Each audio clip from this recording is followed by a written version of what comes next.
ঠিক আছে, দেখা যাচ্ছে স্ক্রিন? জি স্যার। জি স্যার। আচ্ছা। তো আমরা লাস্ট ক্লাস পর্যন্ত মোটামুটি এলইডি বা স্ট্রাকচার এর এলইডি কনসেপ্ট পড়েছিলাম, যে এলইডি কিভাবে কাজ করে। এলইডি কেন পড়েছিলাম, কারণ আমরা একটা কম্বাইন্ড বা টোটাল অপটো ইলেকট্রনিক সিস্টেম নিয়ে আলোচনা করছিলাম। তো সেটার ক্ষেত্রে সবার প্রথমে যেটা দরকার ছিল সেটা হচ্ছে লাইটের source. Source of light, light কোথা থেকে আসতে পারে, এই সোর্স অফ লাইট পড়তে গিয়ে আমরা এলইডি বা লাইট ইমিটিং ডায়োড হিসেবে পড়েছিলাম, এবং সেখানে এটা কিভাবে ডিজাইন করা যেতে পারে বা এখান থেকে কিভাবে লাইটের সোর্স হিসেবে কাজ করা যেতে পারে, সেই জিনিসগুলো আমরা পড়েছিলাম। ওইটারই কন্টিনিউশনে আজকে আমরা যেটা পড়বো, লাইটের আরেকটা সোর্স, সেটাকে বলা হয় থেকে লেজার। তো লেজারের আমরা কি কি জিনিস দেখবো, এই জিনিসগুলো আমরা আসলে ফলো আপ করবো। লেজারের একটা হচ্ছে তোমার লেজারের rate equation, 2 levels 3 levels, comparison of 2 3 4 levels of laser, helium neon লেজারের ওয়ার্কিং প্রিন্সিপাল আমরা দেখবো। আমরা থ্রেশহোল্ড কন্ডিশন বা ক্রিটিক্যাল পপুলেশন, এগুলো কি জিনিস, কোনটার কি মিনিং, এটা থ্রু আউট দ্য স্টাডি আমরা বুঝতে পারবো। তো এটা হচ্ছে overall outcome of the chapter, মানে ওভারঅল কি কি জিনিস আমরা টাচ করবো এই চ্যাপ্টার, সেই জিনিসগুলো বলতেছি আর কি। তো threshold condition, critical population inversion, তারপর steady state condition for the laser operation, এই প্রথম তিনটা থেকে আসলে এক সেটের মতো কোয়েশ্চেন থাকে ফাইনাল এক্সামে। পরবর্তী যে 4 থেকে 6 বা এখান থেকে আরেক সেট কোয়েশ্চেন থাকে, এবং 7 8 মিক্সড অবস্থায় থাকে। তো laser diode, homo junction, hetero junction, এটার ক্ষেত্রে আমরা হোমো জাংশন হেটেরো জাংশনের কনসেপ্টটা আসে। অপটিক্যাল ক্যাভিটি, তারপর confinement, gain guided, stripe guided, Fabry Perot cavity, তারপর স্টেডি স্টেট, এলডি, এলডি বোঝাচ্ছে laser diode, quantum well laser ডায়োডের কনসেপ্ট আমরা দেখবো, এবং ম্যাথমেটিক্যাল ডেরিভেশন এই জিনিসগুলো দেখবো। তো সবার প্রথমে যেটা দেখবো, হোয়াট ইজ আ লেজার। আমরা লেজার কাকে বলতেছি? লেজার বলতেছি যদি এটা light amplification of stimulated emission of radiation. পুরা লেজারের অ্যাব্রিভিয়েশনটা এরকম, যে এল দ্বারা রিপ্রেজেন্ট করতেছে লাইট অ্যাম্প্লিফিকেশন বা স্টিমুলেটেড ইমিশন, ঠিক আছে, অফ রেডিয়েশন, রেডিয়েশনের স্টিমুলেটেড ইমিশনের মাধ্যমে লেজার হবে। ইমিশন কি জিনিস, অ্যাম্প্লিফিকেশন কি জিনিস, আর রেডিয়েশন কি জিনিস, এই জিনিসগুলো আমাদের দেখতে হবে।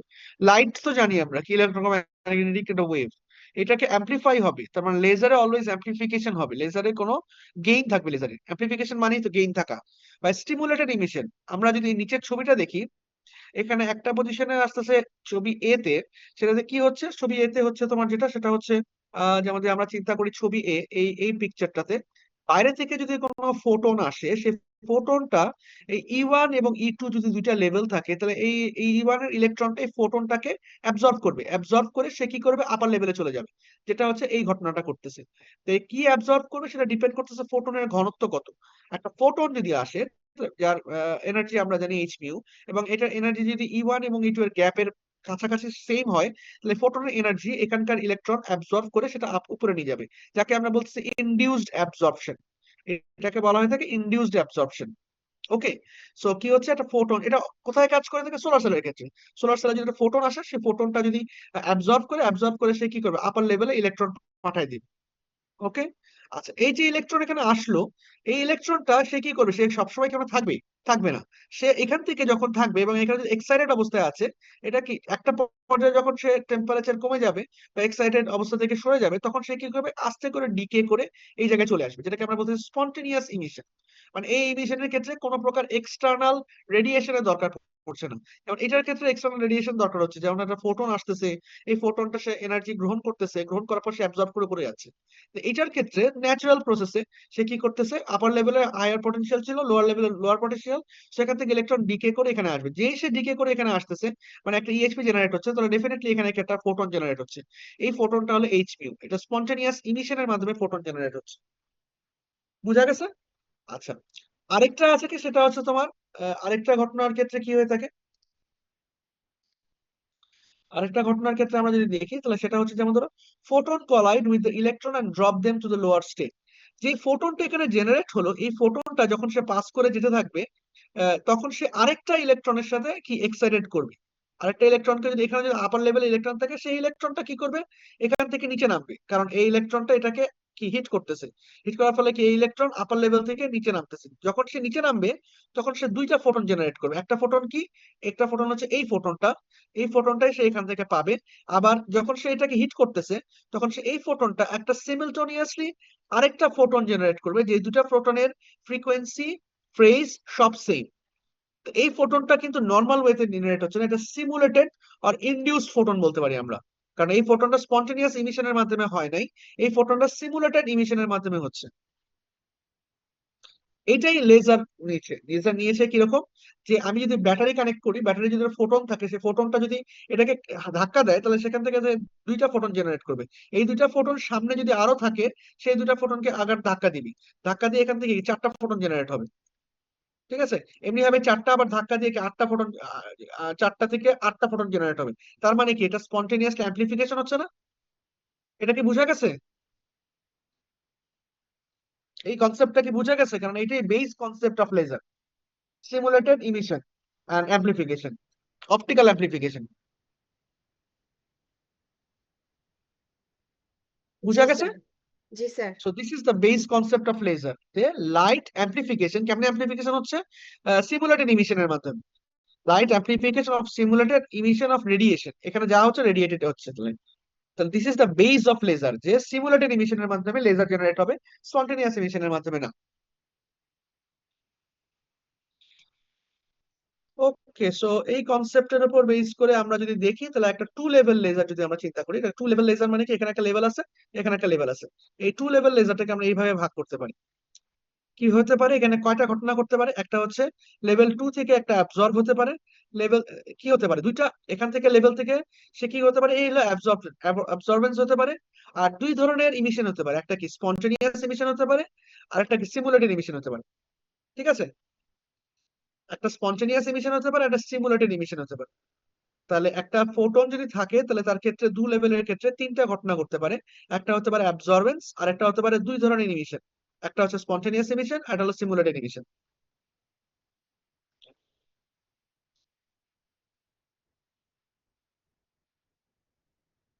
So, এরকম সিচুয়েশনে আমরা যেটা দেখবো এখন,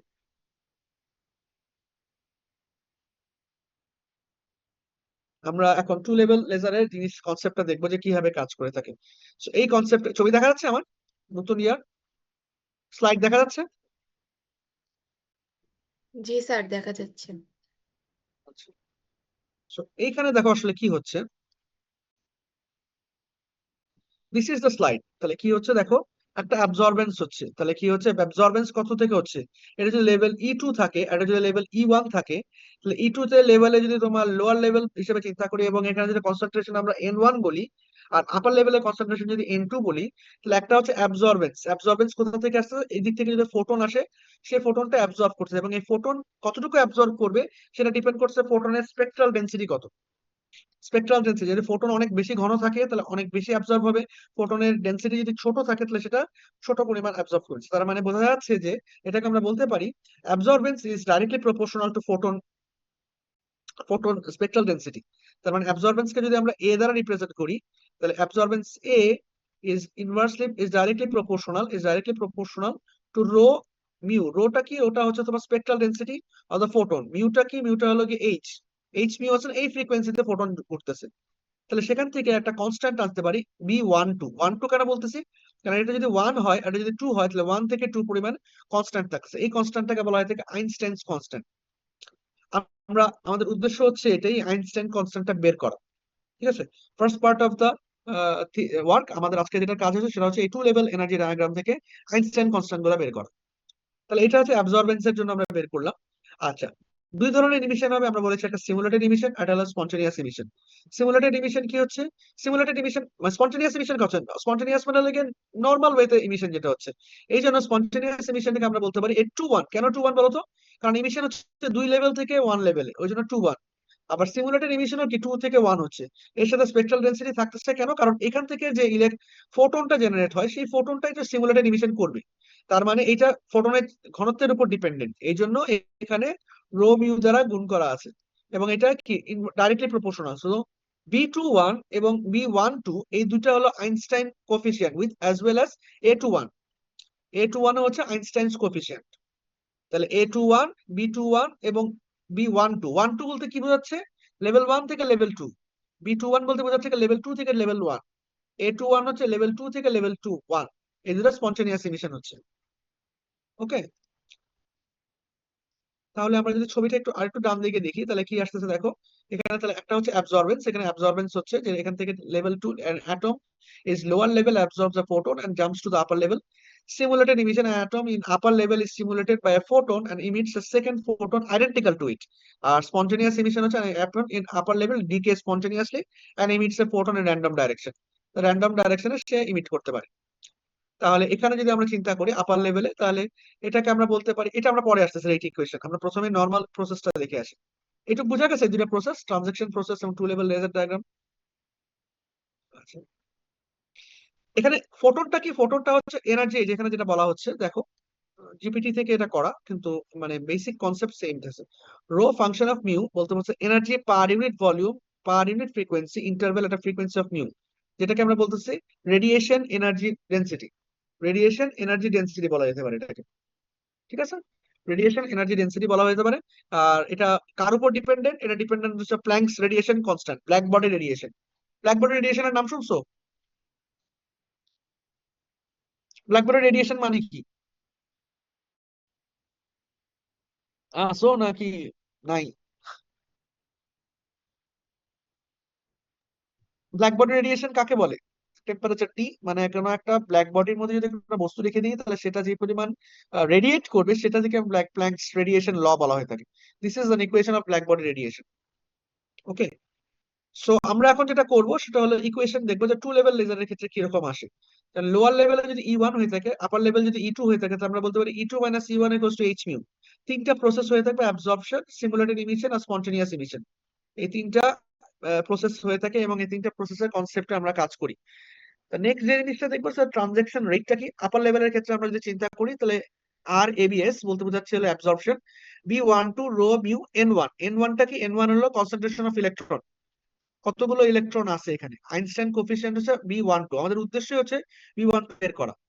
আচ্ছা, এটা হচ্ছে আপ লেভেল ট্রানজাকশন। আর ডাউন লেভেলে দুইটা ট্রানজাকশন হবে, একটা হলো B21 রো মিউ N2, আর স্পন্টেনিয়াস এমিশন হচ্ছে A21 N2। খেয়াল করে দেখো, স্পন্টেনিয়াস এমিশনের সাথে কিন্তু রো মিউ নাই।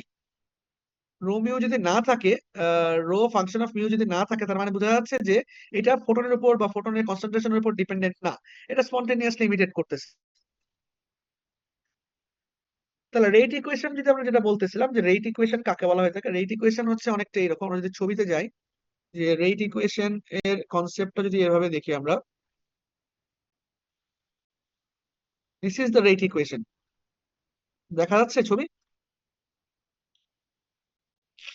রেট ইকুয়েশন বলছে আপার লেভেল রেট ইকুয়েশন যদি বলে থাকে, যেমন N2 এর সাপেক্ষে যদি বলে থাকে, তাহলে B12 যেটা হলো গেইন বাই দ্য অ্যাবজর্পশন, যে পরিমাণ সে গেইন পাচ্ছে, মাইনাস হচ্ছে loss by simulated emission, loss by spontaneous emission. তাহলে এইটার গেইন এবং এটা লস, এবং গেইন এবং লস যোগ করলে টোটাল রেট ইকুয়েশনটা আমরা পাই। এটা হচ্ছে upper level rate equation for N2। আর লোয়ার লেভেলের দিক থেকে যদি মানে সবসময় মনে রাখবা গেইন পজিটিভ, আর যদি সিমুলেটেড ইমিশন নেগেটিভ, মানে যেটা ঢুকতেছে সেটা হচ্ছে পজিটিভ। ঢুকা মানে কি? মানে হচ্ছে অনেকটা এরকম, দেখো এই ছবিটাতে দেখো, এই যদি N2 এর সাপেক্ষে রেট ইকুয়েশন বড়, তাহলে যে ইলেকট্রনটা ঢুকতেছে সেটা পজিটিভ, আর যেটা বের হয়ে যাচ্ছে, বের হয়ে যাচ্ছে কি? বের হয়ে যাচ্ছে স্পন্টেনিয়াস ইমিশন এবং সিমুলেটেড ইমিশন। তাহলে এই দুটো হবে negative for N2। R N1 এর জন্য ঢুকতেছে কি? স্পন্টেনিয়াস ইমিশন এবং সিমুলেটেড ইমিশন। তাহলে N1 এর জন্য যদি রেট ইকুয়েশন তুমি করো, তাহলে এই দুটো দেখো পজিটিভ আছে, আর বের হয়ে যাচ্ছে কি? অ্যাবজর্বেন্স। তাহলে কি হবে? মাইনাস। খুবই গুরুত্বপূর্ণ রেট ইকুয়েশন বোঝা, ঠিক আছে? আপার লেভেল এবং লোয়ার লেভেলের রেট ইকুয়েশন কিভাবে আসতেছে। আর টোটাল পপুলেশন কি আসতেছে? পপুলেশন বলতে বোঝাচ্ছে হলো total concentration N1 plus N2 plus N equals to N, যেটা কিনা constant. So this is the rate equation. তাহলে এই রেট ইকুয়েশনের উপর বেস করে আমরা লিখতে পারি,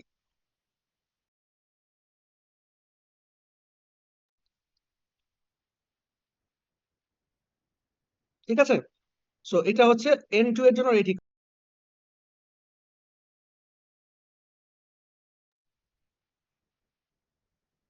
আর এটা হচ্ছে N1 এর জন্য রেট ইকুয়েশন। তাহলে এই অবস্থা যদি আমরা রেট ইকুয়েশন দেখি, তাহলে আমরা থার্মাল ইকুইলিব্রিয়ামে বলতে পারি DDT of N2 equals to 0।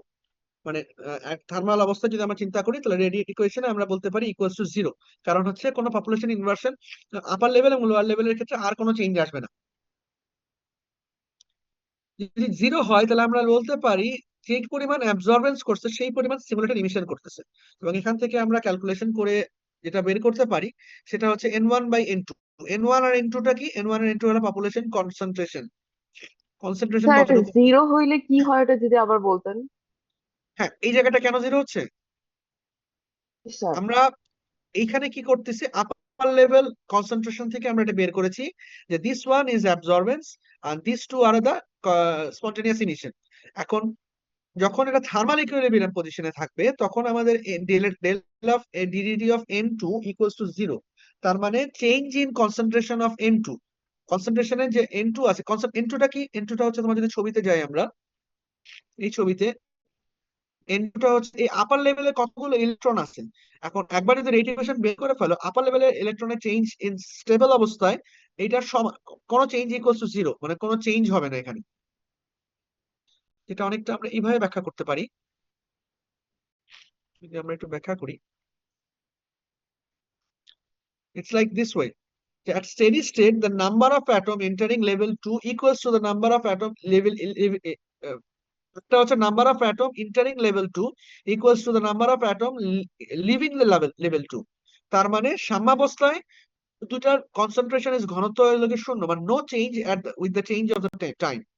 আপার লেভেলে কোনো চেঞ্জ হবে না, এই জন্য আমরা বলতে পারি DDT of n2 equals to 0। The total number of atoms in the upper level remains constant on average, মানে on average total number of atom will be constant। এই জন্য আমরা বলতে পারি যে DDT of n2 equals to 0। এটা কি বুঝা গেছে? জি স্যার বুঝতে পেরেছি। এই বেজের উপর করে আমরা রেট ইকুয়েশনটা লিখতেছি। তাহলে আমরা যদি এখানে ইকুয়াল টু 0 বলি, তাহলে এই ইকুয়েশনে কি এই টার্মটাকে ওইদিকে নিয়ে যেতে পারি না? এই টার্মটাকে যদি এইদিকে নিয়ে যেতে, তাহলে বলতে পারি absorbance equals to spontaneous emission এবং স্টিমুলেটেড ইমিশনের যোগফল। তাহলে এখান থেকে রো যদি বলি আমরা, তাহলে রো ইকুয়ালস টু আমরা বলতে পারি এরকম, রো ফাংশন অফ মিউ হবে এটা। তো রো সমান সমান, দেখো এই এই টার্মটার সবগুলোই কনস্ট্যান্ট না, এটা হলো গিয়ে আইনস্টাইন কনস্ট্যান্ট, এটা কনস্ট্যান্ট, এটা কনস্ট্যান্ট। তাহলে এই রো এর সাথে আমরা কম্পেয়ার করব হলো বোলসম্যান ডিস্ট্রিবিউশন। বোলসম্যান ডিস্ট্রিবিউশন কাকে বলতেছি? যে n2/n1 ইকুয়ালস টু g2/g1। এখানে g আছে তোমার কি, একটা কনস্ট্যান্ট টার্ম ধরতেছি আমরা, ঠিক আছে? আর এই ডিস্ট্রিবিউশন এবং এটা যদি আমরা রো এর ডিস্ট্রিবিউশনের মধ্যে বসাই, ডিস্ট্রিবিউশন কেন বসাচ্ছি, কারণ হচ্ছে a2 এবং a1 যে আছে সেগুলা একটা নির্দিষ্ট ডেন্সিটিতে থাকে, যার কারণে আমরা এই ইকুয়েশনটা থেকে বলতে পারি বোলসম্যান ডিস্ট্রিবিউশন থেকে যে এইভাবে কনসেন্ট্রেশনে থাকে। তো আমরা এইভাবে কনস্ট্যান্টটাকে প্রিভিয়াস ইকুয়েশনে বসাতে পারি। মানে আগের ইকুয়েশনটা যেটা ছিল হলো এই রকম টার্মটা, সেই টার্মিনোলজির মধ্যে আমরা n1/n2 equals to g1/g2। g1/g2 is a constant term, e to the power h mu by kt। এটা আসলে কি রিপ্রেজেন্ট করতেছে? এটা রিপ্রেজেন্ট করতেছে যে তোমার n1 এবং n2 কনসেন্ট্রেশন কিভাবে আছে, কোন কনসেন্ট্রেশন কোন ডিস্ট্রিবিউশনে আছে। তো এইখান থেকে আমরা এই যে এটা যেটা বলতেছে সেটা হচ্ছে একই ইকুয়েশন, এখানে ইকুয়েশন সেম ইকুয়েশন, কিন্তু n1/n2 যে ঘনত্বটা আছে সেই ঘনত্বটা কোন ডিস্ট্রিবিউশন ফলো করতেছে, বোলসম্যান ডিস্ট্রিবিউশন ফলো করে এইভাবে পাওয়া যাচ্ছে। তাহলে ফাইনাল যে ইকুয়েশনটা আমরা বলতে পারি সেটা হচ্ছে প্ল্যাঙ্কস ল এর সাথে যদি কম্পেয়ার করি, তাহলে আমরা বলতে পারি এটা হলো প্ল্যাঙ্কস ল। এবং আরেকটা জিনিস আমরা যদি মানে চিন্তা করি, সেটা হচ্ছে g1b12 ইকুয়ালস টু g2b12। মানে কি? মানে হচ্ছে যদি b12 এবং b21, এই দুটার মানে কি বলতো? b12 মানে কি? b12 মানে হচ্ছে তোমার লেভেল 1 থেকে লেভেল 2 তে অ্যাবজর্বেন্স হচ্ছে। আর b21 মানে কি? b21 হচ্ছে লেভেল 2 থেকে লেভেল 1 এ ইমিশন হচ্ছে, ঠিক আছে? যদি নন ডিজেনারেটেড হয়, নন ডিজেনারেটেড মানে কি? মানে হচ্ছে লেভেল 1 এ কনসেন্ট্রেশন এবং লেভেল 2 এর কনসেন্ট্রেশন সেম। তাহলে যেই পরিমাণে অ্যাবজর্বেন্স হচ্ছে সেই পরিমাণে তোমার কি হবে, ইমিশন হবে না? তাহলে আমরা বলতে পারি নন ডিজেনারেটেড ক্ষেত্রে b12 আর b21 সেম, কিন্তু অন্য ক্ষেত্রে না কিন্তু। তাহলে b12 এবং b1 যদি আমরা সেম বলি, তাহলে আমরা এখন আমাদের যে ইকুয়েশনটা একটু আগে বের করে আসছিলাম, এই যে এই ইকুয়েশনটা যে বের করেছিলাম, সেখানে যদি আমরা b12 আর b21 সেম বলে দেই, তাহলে আমাদের ইকুয়েশনটা দাঁড়াবে অনেকটা এইরকম তখন, a/b e to the power h mu by kt minus 1। যেটা প্ল্যাঙ্ক কনস্ট্যান্টের সাথে যদি কম্পেয়ার করি, তাহলে এখান থেকে আমরা a12 এবং b21 এই দুটার ইকুয়েশন বের করতে পারি। তাহলে চারটা কনস্ট্যান্ট ছিল, একটা ছিল কি b12, আরেকটা ছিল a12, আরেকটা হচ্ছে a21 আর একটা b21। তাহলে এই যে a21 এবং b21 এর ইকুয়েশন, আর এটা হচ্ছে আরেকটা। So this is the derivation of Einstein's coefficients. পরীক্ষায় যদি কোয়েশ্চেন আসে যে ডিরাইভ আইনস্টাইন কোফিশিয়েন্ট, তাহলে এই প্রসেসটা তোমাকে করে আসতে হবে। ঠিক আছে, এটা হলো প্রথম লেকচার। আচ্ছা, সেকেন্ড টপিক যেটা আমরা দেখবো সেটা হচ্ছে, তাহলে this is the final Einstein equation, যে এই ইকুয়েশন গুলো আমরা ডিরাইভ করে আসতেছি for two level laser system. একটা টু লেভেল লেজার সিস্টেমে আমরা এটা ডিরাইভ করে আসতেছি। নেক্সট যে জিনিসটা আমরা দেখবো সেটা হলো গিয়ে, আমরা টু লেভেল লেজার সিস্টেম যখন আমরা দেখলাম, তাহলে এখান থেকে লেজার কখন হবে? যখন সেখানে অ্যাম্পলিফাই হবে, মানে যখন সেখানে গেইন থাকবে। ঠিক আছে। আচ্ছা, আদৌ কি গেইন থাকে কিনা সেটা আমরা দেখবো। গেইন কখন থাকবে? যদি আপার লেভেল বেশি হয়, লোয়ার লেভেল কম হয়। আপার লেভেলে যদি কনসেন্ট্রেশন বেশি থাকে এবং লোয়ার লেভেলে যদি কনসেন্ট্রেশন কম থাকে, অনলি দেন আমরা গেইন পাবো। আমাদের এইটা ছিল মেইন স্লাইড। আমাদের মেইন স্লাইডে এই যে প্রুফটা করে আসলাম, সেই প্রুফটাই এখানে করা হয়েছে, কিন্তু এখানে অত গুছায় করা হয়নি। তো তোমরা প্রুফটা ওখান থেকে পড়বা, যেটা আমি স্লাইডটা দেখাচ্ছি। এবং এখান থেকে দুইটা ইম্পর্টেন্ট কন্ডিশনে আমরা আসতে পারি। একটা হচ্ছে পপুলেশন ইনভার্সন, মানে N2 যদি N1 এর থেকে বড় হয়, অনলি দেন আমাদের কি হয়ে থাকবে? লেজার হবে। N1 থেকে N2 বড় মানে কি? বড় মানে হচ্ছে তোমার, যদি এইখানে কনসেন্ট্রেশন অনেক বেশি থাকে আর এখানে যদি কনসেন্ট্রেশন কম থাকে, তাহলেই তো আমার স্পন্টেনিয়াস সিমুলেটেড ইমিশন হবে। এখানে যদি কনসেন্ট্রেশন দুটো সেম থাকে তাহলে কি হবে? কারণ এখান থেকে ইলেকট্রন এখানে চলে আসলো, তাহলে কি আর এখানে আহ, যদি চলে আসে তাহলে স্পন্টেনিয়াস ইমিশন কি হবে? হবে না। কেন হবে না সেটা আমরা দেখতেছি ম্যাথমেটিক্যালি। দেখি একটু আমরা। কঠিন লাগতেছে লেজার? আজকে কি এখানে স্টপ করব? জি স্যার, স্টপ করলে ভালো হয়, অনেক ম্যাথমেটিক্যাল ইকুয়েশন তো। এটা আসলে স্যার, বোর্ডে আসলে হ্যাঁ বলো। আপনি কি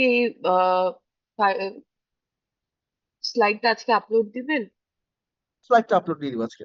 আর স্যার, আজকে অ্যাটেন্ডেন্স আপলোড দিয়ে কিন্তু হ্যাঁ বলো। সাবমিট করা যাচ্ছে না, অ্যাটেন্ডেন্সের ফর্মটা ওখানে নেমের জায়গায় নাম্বার চাচ্ছে আর কি।